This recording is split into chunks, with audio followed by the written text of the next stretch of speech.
Good afternoon, everyone. My name is Zheng. I'm a computer scientist from Tianjin Medical University, Cancer Institute and Hospital. In this presentation, I will take you through some exciting developments in AI and share the thoughts on where we are headed. First, let's quickly review the history of the AI. The evolution of AI can be linked to growth of child, starting from simple learning to complex reasoning. In 1950, a first AI child was born by passing the Turing test. After that, a French scientist proposed convolutional neural networks. This gives AIs eyes to see the world. After that, there is a long time of silence in the AI field. Until 2016, the AlphaGo showed superhuman performance in playing chess. More recently, there are many large language models rising. I think the advance of these AI technologies lies behind there are three key components. They are big data, advanced algorithms, and computational resources. And with the developments of these important components, they brought AI closer to the clinical relevance. In recent years, AI has been applied in the cancer diagnosis, treatment response, and disease prognosis. For example, in non-nodule detection, traditional CAD systems are struggling with the accuracy. Inspired by the clinical routine of radiologists, a deep learning model used the maximum intensity projection techniques to achieve high sensitivity of non-nodule detection. Interestingly, the optimal slab thickness of the maximum intensity projection in AI was similar to that of radiologists. Researchers also apply AI in a Chinese lung cancer screening program. Results found that more than 70% of reading workload can be reduced. Regarding the AI for the histological subtype prediction, radiologists face the challenges when diagnosing solid pulmonary lesions based on imaging features, as their histological subtypes are complex. Researchers use semantic features based on contrast enhanced CT to build a logistic regression. This model can successfully classify 7 common histological subtypes of solid pulmonary lesions, and such a model can provide valuable guidance in preoperative treatment decision-making. Radiomics also play an important role in radiology image analysis. For example, radiomics features extracted by the tumor and peritumoral regions can be used to predict a pathological complete response in the patient who underwent neoadjuvant chemoimmunotherapy. This model can accurately identify patients who are most likely to benefit from the treatment.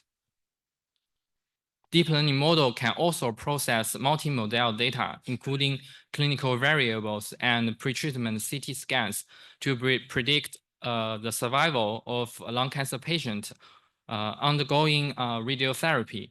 And results show that multimodal model can achieve better performance than the single model models. With the massive training data and powerful computing resources, a growing number of large language models have emerged. One of the famous large language model is ChatGPT. A study evaluates the ChatGPT-4 for report summarization in chest X-ray findings. And physicians were invited to evaluate the AI-generated impression in terms of accuracy, coherence, and comprehensiveness. And results find that physicians believe AI-generated impression are more coherent and less harmful compared to humans.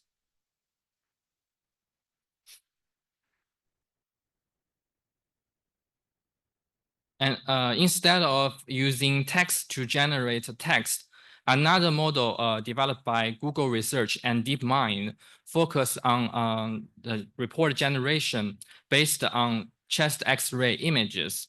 In a study involving around 250 X-rays, reports generated by the large vision language model were preferred by clinicians in up to 40% of the cases. Other researchers also leverage large language model to do these to perform universal segmentation on medical imaging. This model can automatically segment around 500 categories of different regions just based on textual input. And this model shows the potential of AI to support surgical planning or the radiotherapy treatment planning. Despite remarkable performance the large models achieve, they are not immune to this hallucination. For example, when we ask a large model who was the first person to walk on the moon, the model will confidently reply Charles Lindbergh, but the answer clearly is wrong. Such hallucination can be caused by the low quality data or the data distribution shift. Potential solution can be include like data cleaning, incorporation of external knowledge resources, or building mechanism for AI to acknowledge this uncertainty, etc. In the future, will large models replace doctors? I have been asking myself these questions many times. Recently, I read a news that a mother had a child suffering from this chronic pain for over 3 years. Despite visiting 17 doctors, they cannot get a definitive diagnosis. In a moment of desperation, the mother just entered the symptoms of this child and MR information to the ChatGPT. ChatGPT gave a rare condition, which was lately confirmed by the neurosurgeon. Later, this showed the tremendous potential of AI in assisting clinical diagnosis. But I think these large models still lacks of clinical context or this ethical reasoning for patient care in many clinical situations. And the problems of hallucination or the generalizability still exist when we use these models in our clinical practice. So the answer for this question, I think, is no. I also asked the same question to a large language model. And the model said in the future, the heart of hospital is still doctors. And in its imagination, the hospital will be AI powered with technology just from this autonomous transporting patients to these, smart surgical robots. And in the patient rooms, the bed will be embedded with AI that will adjust the temperature automatically and monitor these signals for patients. And doctor will be also assisted by this companion that draws documents or analyzing medical imaging automatically. So in conclusion, I think the potential for improvements with AI is vast and growing. What we need to do is to embrace these new AI technologies, and we need to learn how to effectively use them. More importantly, we need to understand their limitations and bias. And final decisions are still made by the doctors. Thank you for your attention.